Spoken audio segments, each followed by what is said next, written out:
And if anybody has cancer or knows someone who has cancer, scribble that one down, optimalterrainconsulting.com, because I was only supposed to live 1 year. And with surgery, chemo, and radiation, my quality of life was supposed to be less than 1 year and very poor quality. Anybody that knows people that have had radiation to the brain and exceedingly high doses of chemo, we don't come out looking pretty good after that, and we usually die very quickly. I knew that I didn't want that to happen to me, and people are like, well, what are you going to do ketogenic? I mean, that food can be so dangerous, you know, look out. So I definitely decided that keto plus a whole lot more, I like to call it the future of cancer treatment, because I don't think this is like alternative. I don't think this is hippy dippy, oovy groovy, and you'll see why I don't think so in a second. And I also, this is very important, and you'll see this over and over in my presentation, is every one of us in the room is different. If we all were diagnosed with terminal malignant brain cancer, there would all be different reasons that we got it. So it's very important that we tailor our treatments to match our root causes.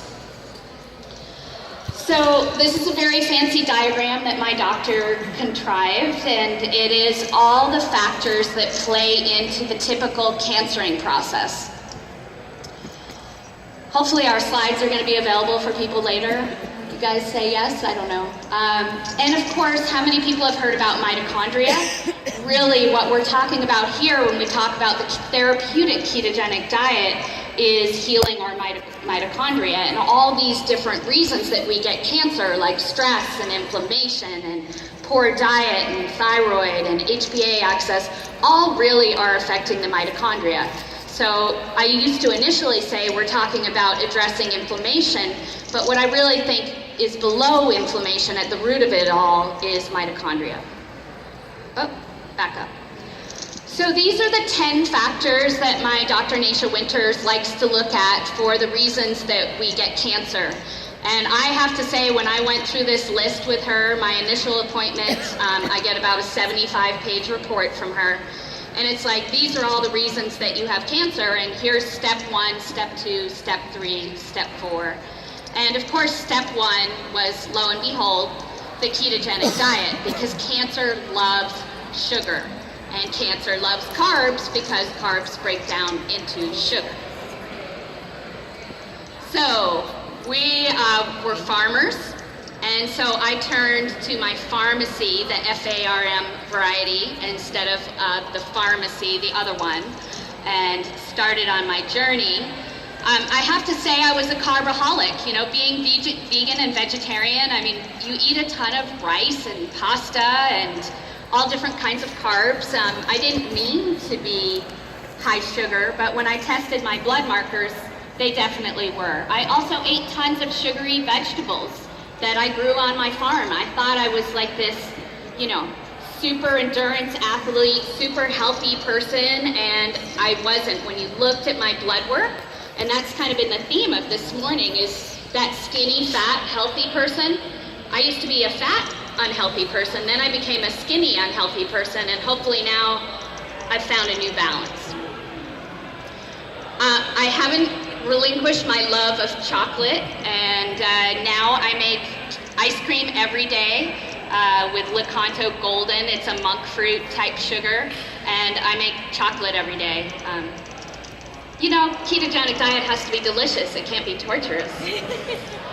So what does my typical diet look like? And again, of course, everybody's different, but I think as a cancer coach now, because I was so amazed with the fact that I was alive, and then once I realized I was alive, my doctor asked me if I wanted to train with her, and I said, of course, you know, I want to help other people discover what I have discovered on this journey. And one of the things I do with my clients is we use Chronometer. How many people here use Chronometer or MyFitnessPal, some kind of tracking? There has not been one client of mine in the last 2 years that has come to me with a Chronometer diet. They all said, I'm ketogenic, and then when we look at it, they are not therapeutic ketogenic for cancer. Switch? Thank you. You're yelling at me. Take this. Oh, problem. Oh, I'll have a pretty necklace. Is that better? Oh, yeah. So the therapeutic ketogenic diet for cancer is 85% carb, 85% fat. That was funny. 5% carb and 10% protein. But every single person's different. When I look at someone's blood work, you know, I'm really looking at the fasting insulin that we've been talking a lot this morning, but also looking at a lot of other factors. You know, do they have fatty liver going on? What are the other health issues involved? What's the patient history? Do they have hormone problems? Looking for thyroid problems? But I think what a lot of people are blown away at is the amount of fat that I eat in a day, which is somewhere between 2 and 3 cups of fat a day, which is about 216 grams to 320 grams. I find that if I eat less fat than that, I actually don't have as good a scans and I don't have as good a blood work. And my protein intake is really low. And anyway, I think tracking is key. I see that the cancer patients that I see that are tracking with chronometer and testing their ketones and their glucose have the most success. The people that are guessing, not so much. So I'm not going to read all my slides, but a lot of people ask, do you track total carbs or do you track net carbs? I absolutely, for cancer patients, we're using total carbs. And the reason being is everybody metabolizes fiber differently. So we really have to test. We put in the 85-5-10 in chronometer, and then we test people's ketones, the blood ketones, and we also use acetoacetate for breath ketones and serum glucose. And it's the magic of all of those combined with the high level of veggies. I think a lot of people do keto and they come to me and they're like, yeah, I had breakfast, it was sausage, cream cheese, and heavy whipping cream. And you know, well, that is gonna put you in keto, possibly. For cancer, we really need that high level of antioxidants. We need those cells to be rebuilding with good things like polyphenols. The other thing is people eat the same vegetables every day and they eat the same fats every day. My vegetables change every meal and my fats change every meal. And then the fats are also going to change depending on your genetics. And we'll talk about that a little bit more. And the dairy picture you can see at the very end there, I think it's very important. If people's IGF-1, and we've heard IGF-1, insulin growth factor, mentioned many times this morning, this is a big cancer feeder. So I always have everybody test IGF-1, and if you're over 100, no dairy for you. So the number 2 terrain 10 that I've worked on is keto for inflammation. And you can see here that I'm tracking on the top slide. Does this have a pointer? No? Nope. Anyway, the top little box, you can see that my eosinophils, and those eosinophils are going to indicate whether I have allergies going on. And we have to determine, is that coming from leaky gut, as we heard about this morning, which is a common cause, or is it coming from an outside food source? The 3 main trackers, and you want to write this down if you're tracking cancer, are CRP, lactate dehydrogenase, and sedimentation rate, which is called ESR. If those 3 are high, we see people that are likely cancering. Every single person has millions of cancer cells in their body. Everybody in this room, people always ask me, do you have cancer? I'm like, yes, so do you. We all have cancer, but whether cancer hooks up to our vascular system and becomes a tumor, and that tumor starts to grow and divide and metastasis, the cancer-ing is the problem. It's not the cancer. And that's what's amazing with the ketogenic diet, is it automatically lowers many, many markers of inflammation. So I was an adult onset athlete, like I mentioned. I had to get rid of my athleticism. It was actually causing a lot of inflammation in my body. Not enough exercise is inflammatory, too much is inflammatory.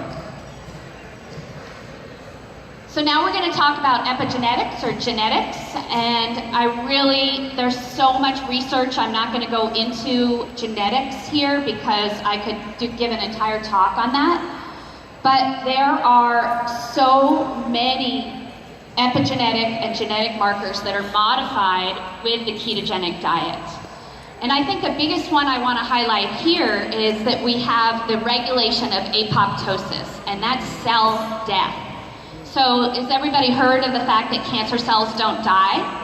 So the ketogenic diet regulates apoptosis or cell death. So by going ketogenic, you can actually be killing cancer cells, and you're not only just starving them of their favorite food of glucose. So keto is rebuilding all those healthy mitochondria. We're supposed to go fast today. This is my personal DNA model. And so all of these factors, whether it was a vitamin D deficiency or B12, all these things played into my cancer. I also have an inability to process hormones in my DNA and an inability to process toxins. So that big players in my cancering process. So the cool thing that I do with myself and with my clients, what my doctor taught me to do, is how to track my labs or their labs and combine it with their DNA and with their patient histories. You can see why it's very scientific in the way that we can use keto for cancer.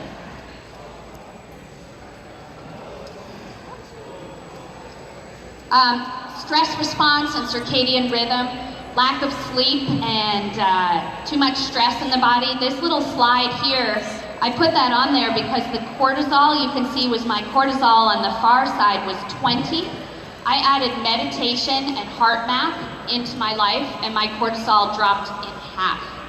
Cortisol could drive up sugars, so even if you're on a perfectly keto diet and you have stress in your life, you can actually drive up insulin and drive up sugars. So you can make your own cancer magic cocktail with stress. So I had to change my whole life. More play, exercise like Laura Ingalls Wilder would on Little House on the Prairie. Doing one thing at a time. This is really hard for me. Oh, I missed my favorite slide. I had 10 tennis balls in my mouth for sure. I try to have just one tennis ball in my mouth now. And before, I spent a lot of time doing environmental activism, and I had to really reel that back. If I'm not saving myself, I'm not going to be able to save the world.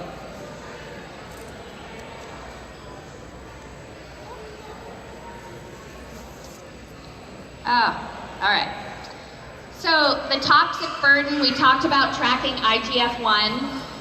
Basically, if you're eating keto and you're eating conventional meats or conventional dairy or unorganic vegetables, I will see it in your labs. I have clients that basically come to me and they're like, I'm eating all organic, and I'm like, no, you're not. I can see it in your labs. Immune function, vitamin D is the driver of everything. We like to have vitamin D levels between 80 and 120, which is pretty high. And of course, like we heard earlier today, vitamin D from sunshine, actually taking the sunscreen off the body and getting outside like we used to, is really key for that. But genetic factors come into play. I have a genetic predisposition to low vitamin D. My vitamin D receptor is broken. So I have to supplement with vitamin D despite getting over 5 hours of sunshine a day. Immune function, there's so many labs that we can use to test for immune function, and a lot, I would say almost 80% of the cancer patients have some kind of autoimmune dysfunction, and a lot of times that is from the chemo and radiation itself. So we try to reverse that and build a healthy immune system. I also see an unhealthy immune system basically when people are not eating enough vegetables and they're not eating a wide variety of fats. Angiogenesis, this is basically those circulating tumor cells that we all have, the way they hook up to our blood vessels and create tumors. So we really want to track all the factors that can contribute to angiogenesis. Ketogenic diet actually can reverse those tumor cells being connected to our blood vessel system. So we can often have a tumor that's in the body that is uncancering for 5, 10, 15, 20, 25 years. We don't care about tumors. We care about the mitochondria, the inflammation, the immune system. And if the body is going to take care of itself, the tumor isn't necessarily going to flush out of the body. Sometimes it's just stuck there as a collection of dead cells. Very important to track labs like ferritin. Cancer loves high ferritin, so if you have high ferritin, it's above 100. My doctor recommends you go give blood every 6 weeks. Or 3 months, everybody's different, I should say. The microbiome, we talked about this a lot this morning, and that talk was great. I had my microbiome tested, and the test came back and said, you have the microbiome of a 400-pound woman with type 1 diabetes. So I have spent the last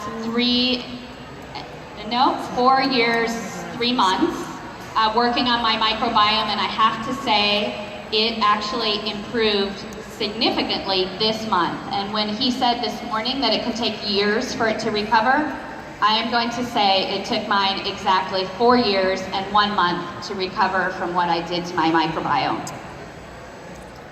Hormone balance. So all these red and yellow marks on these slides basically were estrogen stored in my breasts. So my doctor said, you are working your way up to some lovely breast cancer. And the ketogenic diet, what's interesting is the top slide, I was on about 1 cup of fat a day, and the bottom slide, I was on about 2.5 cups of fat a day. So it's not just about the absence of carbs for cancer, but the increasing of really good fats in the diet that actually open up those fat cells and allow the estrogen to come out of those cells and come out in the urine. You can see that I had polycystic ovarian disease, unknown to me when I was diagnosed with cancer, and the ketogenic diet got rid of that as well. Mental, emotional. This was a hard one for me because a lot of people do all the right things with the ketogenic diet but miss the stress component and the mental, emotional component. So I really had to track my labs using cortisol and CO2 to make sure that I was managing my stress and not letting that be a component in my cancer. EFT, Emotional Freedom Technique, was a really great one for me. Common keto mistakes. We're wrapping up to the end here. I think you can understand that keto is not a stand-alone therapy. We talked about food quality, food quantity, the level of the fats, the variety of the vegetables. And this is all about customization. For any person in this room, if I did your lab tests and I did your DNA, every single person here, I would put on a different ketogenic diet. There's things like ApoE status, like I have ApoE4, and so I have to change what types of fats I eat versus someone who does not have ApoE4. So I'm going to end with saying that ketogenic diet has to be amazingly yummy. If I was told tomorrow that I didn't have a deadly malignant brain tumor that got taken out of my head 4 years ago, would I do anything different today? Never. I have to say, the food that I make, I love to cook now. I didn't love to cook before, and everything I eat is absolutely the best ever. My nieces and nephews are testament to, they say, Auntie Alison, your food is so much better now that you have cancer. That's what we should be hearing, right? Not that, ugh, let's put that person over there in the corner and they get this weird keto meal. So cancer's been my best teacher. I say it's my ultimate gift. It's not only given me life, but it's changed my whole life for the better. Normal gave me cancer. I thought my normal was great, but my new normal is a whole lot better. And so I want to say thanks to Brian and thanks to Jimmy, because I wouldn't be here without them. And This has been an incredible journey of discovering my health, and it's unfortunate that I had to almost die to be here today to give you help. And so I thank you so much, and I hope you guys can go out there and save the world with me.